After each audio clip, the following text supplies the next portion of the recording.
गेल्या अनेक महिन्यांपासून देवपुरातील रस्त्यावर भाजीपाला विक्रेत्यांमुळे रहदारीला अडथळा होत असल्यानं अनेक तक्रारी प्रशासनाकडे प्राप्त झाल्या होत्या। काही महिन्यांपूर्वी देवपुरातील भाजीपाला विक्रेत्यांना तात्पुरत्या स्वरूपात नवरंग पाण्याच्या टाकी परिसरात भाजी विक्री करण्यासाठी जागा उपलब्ध करून देण्यात आली होती।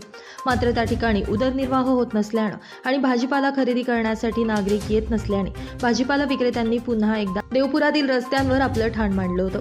यामुळे पुन्हा एकदा प्रशासनानं अतिक्रमण निर्मूलन मोहीम हाती घेतली होती।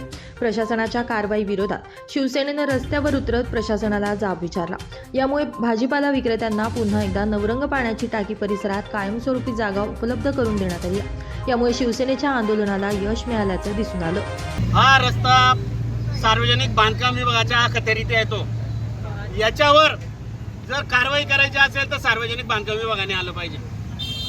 हा जुना मुंबई आग्रा महामार्ग आहे।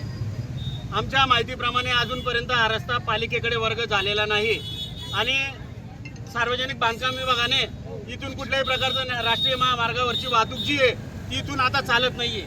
त्याच्यामुळे इथे मोहीम राबवायची असेल तर ते सार्वजनिक बांधकाम विभागाने आलं पाहिजे आणि त्यातल्या त्यात या रस्त्यावर जे काही फेरीवाले आहेत, जे काही भाजी विक्रेते आहेत, त्यांची व्यवस्था यांनी केली पाहिजे। धुळे महापालिकेला केव्हाही कोणाचे बेकायदेशीर आदेश आले की त्यांना असं वाटतं रस्ता स्वच्छ झाला पाहिजे, साफ झाला पाहिजे। आमची त्यांच्या भूमिकेशी आम्ही सहमत आहोत। रस्त्यावर अतिक्रमण होऊ नये। अतिक्रमण हा शहराला लागलेला डाग असतो।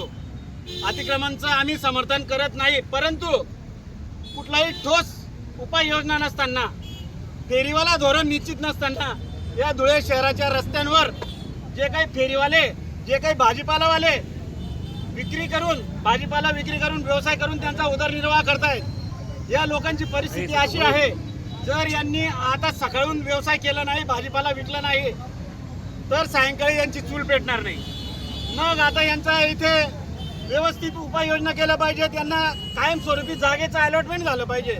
कोणीतरी येईल आणि सांगेल तुम्ही इथं बसा, तिथं बसा, ही भूमिका आम्हाला मान्य नाही। या शहराचा कोणी मालक नाही। या शहराचा मालक ही धुळेकर जनताच आहे, हे सगळ्यांनी लक्षात घ्यावं। त्याच्यामुळे जर कोणाला काही सांगायचं असेल, कोणाचं काही म्हणणं असेल, या फेरीवाल्या विक्रेत्यांची कायमस्वरूपी व्यवस्था कोणी करणार असेल, आता मागे धुळे शहराच्या आमदारांनी इथे येऊन काहीतरी सांगितलं की तुम्हाला नवरंग पाण्याच्या टाकीवर जावंच लागेल। आम्हाला त्याच्यापेक्षा सोन्याची जागा दुसरी नाही, परंतु आत्ताची परिस्थिती तिथं व्यवसाय होत नाही। तिथं 10-12 फुटाची भिंत आहे, त्याच्यामुळे मधले बाजार हा रस्त्यावरच्या ग्राहकांना दिसत नाही। तिथं कुठल्या प्रकारच्या सोयी नाही, लाईट नाही, सांडपाण्याचे डबके तिथं साचलेले आहे। मच्छर दिवसभर भाजीपाला विक्रेत्यांना तोडतात, त्याच्यामुळे तिथे कुठलंही गिऱ्हाईक येत नाही। 4 महिने हा आमच्या भाजीपाला विक्रेत्यांनी तिथं प्रयोग केलेला आहे। त्या प्रयोगाप्रमाणे 4 महिन्यामध्ये यांची रोजीरोटी तर चालली नाही, परंतु यांच्यावर दुनियाभरचं कर्ज झालेलं आहे, ते कर्जबाजारी झालेले आहेत। या भाजीपाला विक्रेत्यांची अवस्था अशी आहे, यांना भाजीपाल्याचा माल भरण्यासाठी खाजगी सावकारांकडून रोजंदारीने पैसे घ्यावे लागतात। यावेळी शिवसेना जिल्हा प्रमुख मनोज मोरे, महानगर प्रमुख संजय वाल्ले, ज्येष्ठ नेते हिलाल माळी, उपमहानगर प्रमुख इम्रान शेख, अजय पाटील, शेखर बडगुजर, रवी शिंदे, सनी मोरे यांच्यासह शिवसेनेचे पदाधिकारी, मनपाचे अधिकारी, पोलीस अधिकारी, कर्मचारी आणि भाजीपाला विक्रेते मोठ्या संख्येने उपस्थित होते। Bureau report, Lumbini news, Dhule.